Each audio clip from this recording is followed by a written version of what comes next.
আসসালামু আলাইকুম রহমতুল্লাহি আবরাকাতু। বন্ধুরা, আবার নতুন একটা ভিডিও নিয়ে আপনাদের মাঝে হাজির হলাম।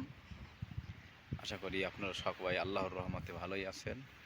বন্ধুরা, আপনাদের উদ্দেশ্যে কিছু কথা আজকে বলবো। যারা নতুন বিদেশে আসার জন্য চিন্তা ভাবনা করতেছেন তাদের উদ্দেশ্যে বলবো। যারা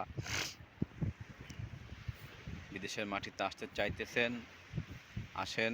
আল্লাহ পাক রব্বুল আলামিনের প্রতি ধৈর্য ধারণ করে থাকবেন। আল্লাহ পাক রব্বুল আলামিন দেখবেন সফলতা দিয়ে দিবে। তো বন্ধুরা, প্রবাস জীবনের সবচাইতে বড় কষ্টটা হলো, কাজের যেরকমই কষ্ট হোক না কেন, সবচাইতে বড় কষ্ট হলো পরিবার পরিজন দূরে রেখে থাকার কষ্ট। এটাই হলো সবচাইতে বড় কষ্ট।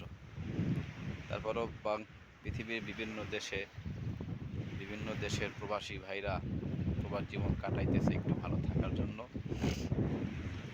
তো বন্ধুরা, যারা বিদেশে আসার জন্য চিন্তা ভাবনা করতেছেন, তাদের মন মানসিকতা এভাবে প্রস্তুত করবেন যে যে কাজ কোম্পানি বা নিজের থেকে আমি যে কাজ পাই সেই কাজে আমি করব।